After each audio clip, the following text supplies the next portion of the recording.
Hello students, आज हम बात करने जा रहे हैं एग्जाम्पल ऑफ टू वेरिएबल के मैप इन पीओएस फॉर्म। पीओएस फॉर्म की बात करें तो पीओएस का मतलब होता है हमारा प्रोडक्ट ऑफ सम। यानी कि आप देख रहे होंगे यहाँ पर हमारे ये दो एक्सप्रेशन दे रखे हैं, तो उसमें आप देख रहे होंगे फर्स्ट एक्सप्रेशन में क्या दे रखा है हमारा A bar plus B, then second expression में क्या दे रखा है हमारा ए प्लस बी। तो आप देख रहे होंगे यहाँ पर इन दोनों टर्म्स का सम हो रहा है, बट ये आपस में दोनों सम एक दूसरे के प्रोडक्ट पर हैं, तो इसलिए हम इसको प्रोडक्ट ऑफ सम फॉर्म कहते हैं। ठीक, अब आपने यहाँ पर देखा कि अगर हम बात करें तो ज़ीरो को यहाँ पर हम as a normal value consider करते हैं और वन को हम as a complement value consider करते हैं। ठीक, अब आप देखें यहाँ पर अब हमारा क्या आ जाएगा ए plus B bar, A bar plus B और ए बार प्लस बी बार। अब एक वैल्यू तो हमारी ज़ीरो यहाँ पर आ जाएगी, सिंपल से हम बात करें तो, यानी कि ये हमारी वैल्यू ज़ीरो यहाँ पर आ गई। ठीक, देन नेक्स्ट वैल्यू ज़ीरो हमारी यहाँ पर आ गई। उसके बाद क्या हुआ, यहाँ पर हमने टू का पेयरिंग कर लिया। ठीक, टू के पेयरिंग कर लिया तो इसमें से हमारा बी कॉमन आ रहा है, तो एफ इजिकल्स टू हमारा बी जो है वह आंसर हो जाएगा। यहाँ पर एफ इजिकल्स टू बी जो है वो हमारा यहाँ पर आंसर हो जाएगा। अब यहाँ पर हम टर्म्स को सॉल्व करते हैं। टर्म्स को सॉल्व करने में हम क्या करते हैं कि हमने प्रीवियस अभी जो टर्म्स की हमने के मैप बनाया था उसका हम आंसर को क्रॉस चेक कर रहे हैं यहाँ पर। तो हम देखेंगे कि यहाँ पर दोनों का प्रोडक्ट करते हैं, A bar plus A, then A bar A bar dot A, then A bar dot B, then A bar, अब इसकी हो गई, देन बी डॉट ए और बी डॉट बी।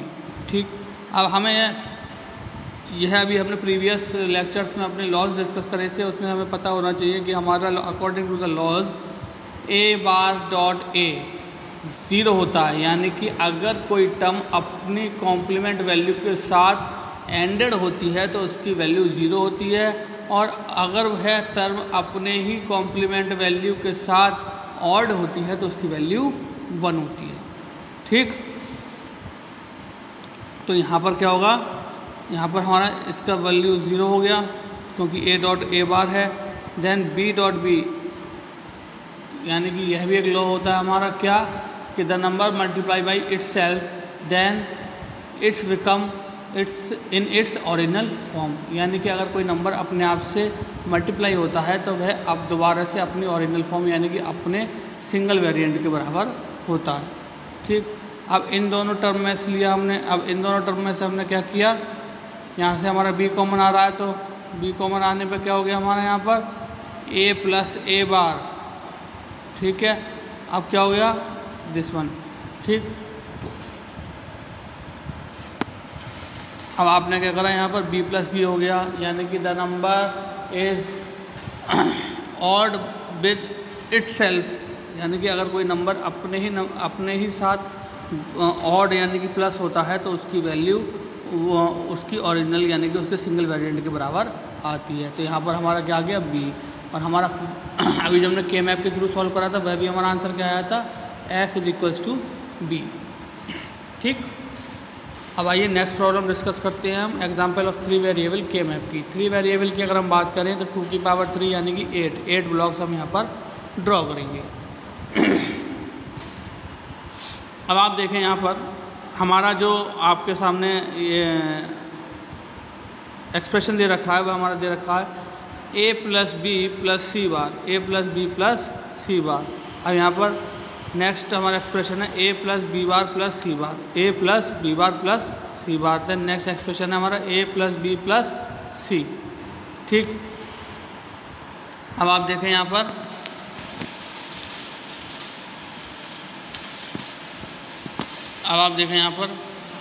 ए प्लस बी प्लस सी बार, यानी कि ये यहाँ पर आ रहा है हमारा।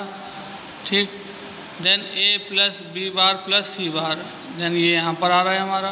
देन ए प्लस बी प्लस सी, ए प्लस बी प्लस सी, यानी कि फर्स्ट के जो थ्री बॉक्सेस हैं हमारे उसमें हमारा ज़ीरो फिल हम कर देंगे। अब ज़ीरो फिल करने के बाद हम देखेंगे कि टू टाइम्स पेयरिंग हो रही है। ठीक, यानी कि अगर हम बात करें इसकी फर्स्ट पेयर की, तो फर्स्ट पेयर में हमारा क्या हो गया, ऊपर से हम क्रॉस चेक करते हैं BC और BC बार, यानी कि यहाँ पर हमारा B कॉमन आ रहा है, यहाँ पर हमारा B कॉमन आ रहा है, ठीक है। और यहाँ की अगर बात करें तो हम यहाँ पर हमारा A कॉमन आ रहा है, यानी कि A plus B, first bracket close कर देंगे। और दूसरी में अगर हम बात करें तो इन दोनों में से क्या कॉमन आ रहा है, हमारा C बार, और यहाँ से हमारा A कॉमन आ ही रहा है, तो हमारा क्या हो जाएगा A प्लस C बार, यानी कि A प्लस B और bracket close, then another bracket में A प्लस C बार, ठीक। तो इस तरीके से हमारा 3 वेरिएबल का आंसर भी हमें मिल जाता है। चाहें तो हम इस ब्रैकेट को भी सॉल्व कर सकते हैं अपने प्रीवियस क्वेश्चन की तरह। अब आइए डिस्कस करते हैं एग्जाम्पल ऑफ 4 वेरिएबल के मैप। 4 वेरिएबल के मैप के एग्जाम्पल के बारे में डिस्कस करते हैं। यहाँ पर हमारा एग्जाम्पल दे रखा है 6, 7, 15, 6, 7, 15। अब आपके सामने पहले हमने सिंप्लीफिकेशन का एक डायग्राम ड्रॉ कर रखा है। सिंप्लीफिकेशन के डायग्राम में आप देख रहे होंगे हमने उसको पहले ड्रॉ करा, यानी कि 2 की पावर 4 कितना हो गया, 16 ब्लॉक ड्रॉ करके उसके अंदर हमने ABCD 4 वेरिएबल लिए हैं। 4 वेरिएबल को हमने डिवाइड करके उसको एक्सप्रेशन की फॉर्म में तोड़कर बॉक्सेस के अंदर लिखा है, ठीक। उसके बाद क्या करा है हमने, नंबरिंग के अकॉर्डिंग भी यहाँ पर लिया हुआ है, नंबरिंग के अकॉर्डिंग, यानी कि 0, 1, 2, 3, 4, 5, 6, 7, 12, 13, 14, 15, 8, 9, 10, 11, ठीक है, इस तरीके से। अब आप देखें 6, 7 और 15, यानी कि 6, 7 की वैल्यू कहाँ पर हमारा 6, 7 और 15, ठीक है। तो हमने ये लिख लिया 6, 7 और 15। अब हमने 2 की पेयरिंग यह कर दी और 2 की पेयरिंग यह कर दी। अब हम देखेंगे कि यहाँ पर से हमारा क्या कॉमन आ रहा है, यहाँ पर से हमारा C बार D बार, C बार D बार। यहाँ पर से अगर हम बात करें तो क्या कॉमन आ रहा है हमारा, क्या कॉमन आ रहा है हमारा B बार, यानी कि C बार प्लस D बार प्लस B बार, यानी कि ये वाली टर्म हमारी हमें मिल गई। देन इस टर्म की अगर हम बात करें तो क्या कॉमन आ रहा है हमारा, इस टर्म में से कॉमन आ रहा है हमारा C बार, यानी कि A plus B bar plus C bar, A plus B bar plus C बार, यानी कि यह आंसर हमें इस तरीके से यहाँ पर मिल जाता है। आसानी से हम चाहें तो इसको भी सॉल्व कर सकते हैं, जिससे कि हमारा आंसर हमें मिल जाएगा। तो ये स्टूडेंट्स हमने आज जो डिस्कस करे वह 2 वेरिएबल के मैप का एग्जाम्पल डिस्कस करा, देन उसके बाद हमने 4 वेरिएबल का एग्जाम्पल डिस्कस करा, देन उसके बाद हमने 3 वेरिएबल का एग्जाम्पल डिस्कस करा। आई होप आपको एग्जाम्पल अच्छे से समझ में आ रहे होंगे। अब हम आगे डिस्कस करने जा रहे हैं कि मिन टर्म और मैक्स टर्म क्या होती हैं। मिन टर्म और मैक्स टर्म क्या होती हैं, बहुत ही इंपॉर्टेंट क्वेश्चन है। एग्ज़ाम में भी के मैप कई बार इस तरीके से पूछ लिया जाता है स्टूडेंट्स कि solve the min term expression and simplify it by the के मैप, ठीक है। तो हमें पता होना चाहिए कि मिन टर्म में हमारा प्लस साइन यूज़ होता है या हमारा मैक्स टर्म में प्लस साइन यूज़ होता है, ये हमें पता होना चाहिए। अब sum of product SOP of an Boolean expression, अगर हम SOP की बात करें यानी कि सम ऑफ प्रोडक्ट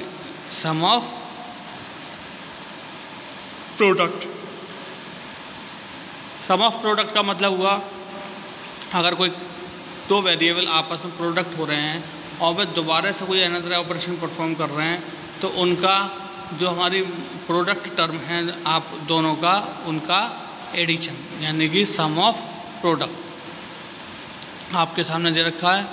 तो हमारे पास टर्म हो गई A bar plus B plus AB, A bar plus B plus AB, इनका हमने सम कर दिया है। देन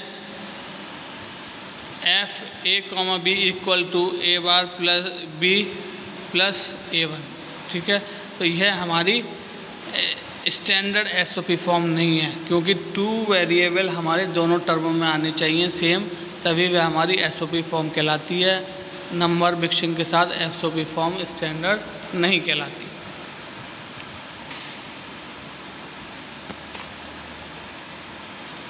अब यहाँ पर समझाया गया है every term of standard SOP representation of Boolean expression is called min term, यानी कि हर टर्म जो स्टैंडर्ड एसओपी को रिप्रेजेंट करती है in the form of Boolean expression. हर एक वो टर्म जो बूलियन एक्सप्रेशंस की स्टैंडर्ड एसओपी में एक्सप्लेन करती है उसको हम मिनटर्म कहते हैं, उसको हम मिनटर्म कहते हैं। यानी कि मिनटर्म में हमें पता होना चाहिए क्या मिनटर्म का क्या मतलब होता है, एसओपी। मिनटर्म क्या है, एसओपी। एसओपी का क्या मतलब होता है,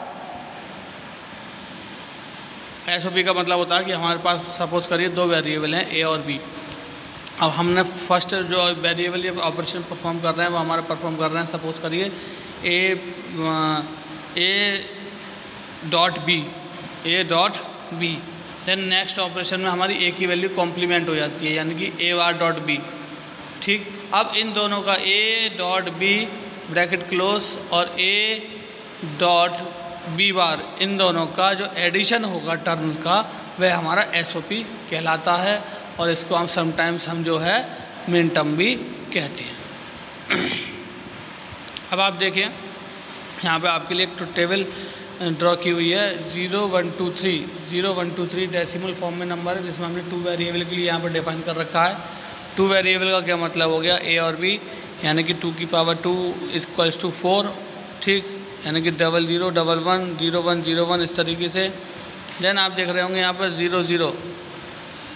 ठीक है, यहाँ पर क्या होता है हमारा 0 को एज अ कॉम्प्लीमेंट वैल्यू लेते हैं, 1 को एज अ नॉर्मल वैल्यू लेते हैं।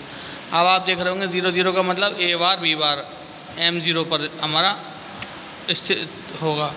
देन 01 का मतलब ए बार बी, ये हमारा M1 पर होगा। देन 10 का मतलब ए बी बार, ये हमारा M2 पर होगा। देन 11 ए बी, ये हमारा M3 पर होगा। ठीक है, तो इस तरीके से हमारी मिनटर्म की ट्रुथ टेबल के जरिए हम समझते हैं कि वो 2 वेरिएबल में किस तरीके से वर्क करती है। तो आगे का रिवीजन लेक्चर कल डिस्कस करेंगे। आई होप आज का लेक्चर आपको अच्छे से समझ में आया होगा। सो आज के लिए thank you very much, have a nice day.